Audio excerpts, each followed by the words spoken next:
Ketika kau ke toko buku, perpustakaan, atau taman bacaan, tidakkah kau merasa istimewa ketika berada di dalamnya? Di sekelilingmu ada berbagai tokoh dari dunia nyata dan khayalan, tempat yang pernah kau kunjungi dan yang belum.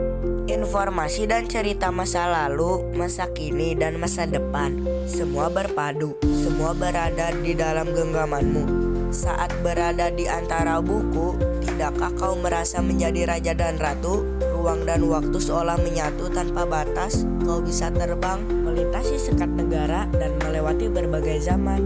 Kau bisa menyelam ke dalam samudra, melayang di angkasa, bercanda dengan aneka satwa, dan berkelana di tengah padatnya kota juga rimba raya. Kau tahu, buku adalah jendela dunia, kunci pengetahuan, dan pintu wawasan. Muhammad Hatta, sang proklamator, berkata, "Aku rela di penjara asalkan bersama buku, karena dengan buku aku bebas." Apa jadinya jika kota tanpa buku? Pantaskah dia disebut kota? Di kota itu mungkin kabar datang dari sumber lain, dari koran, televisi, atau internet. Mungkin informasi dan cerita datang dari cerita nenek moyang. Bagai dongeng-dongeng sebelum tidur, irama warganya pun tiada beda. Melalui buku, manusia terbebas dari ketidaktahuan. Tempat-tempat yang dipenuhi buku adalah harapan berkembangnya pengetahuan dan wawasan. Bangun pagi, bertebar di muka bumi untuk berbagai keperluan, untuk kembali pulang siang atau sore hari. Setelah itu, mereka berangkat tidur dan kembali memulai lagi hari berikutnya, semua serupa. Di kota itu, mungkin ada bangunan yang bernama perpustakaan. Di dalamnya, buku-buku berderet dalam rak yang tak terjamah. Tiada tangan merapih dan membuka halaman demi halaman dengan sukacita. Mungkin juga ada tumpukan buku di sudut-sudut sekolah yang sepi dan berdebu. Jarang dikunjungi, jarang dibaca. Buku-buku di sana teronjok tanpa nyawa.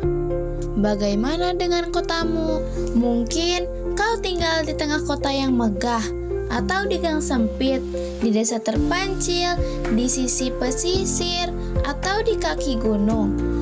Adakah perpustakaan, taman bacaan, atau toko buku di dekat rumahmu? Jika ada, apakah tempat itu menjadi wadah berkumpulnya anak-anak dan warga? Menjadi pusat berkembangnya wawasan dan pengetahuan, atau hanya menjadi pajangan? Maukah kau menjadi orang yang menghidupkannya? Kau bisa mengunjunginya dan mengajak teman-teman membaca dan berbagi cerita di sana. Jadikan tempat itu sumber kegembiraan dan pengetahuan. Jika tempat itu belum ada, maukah kau menjadi orang yang mulai menghadirinya? Kau bisa memulainya dari sebuah sudut di teras rumahmu. Ajak teman-temanmu melalui langkah baru. Jangan biarkan waktu berlalu tanpa buku. Siapapun dirimu, bersahabatlah dengan buku. Dia akan menjadi teman setiamu sepanjang waktu.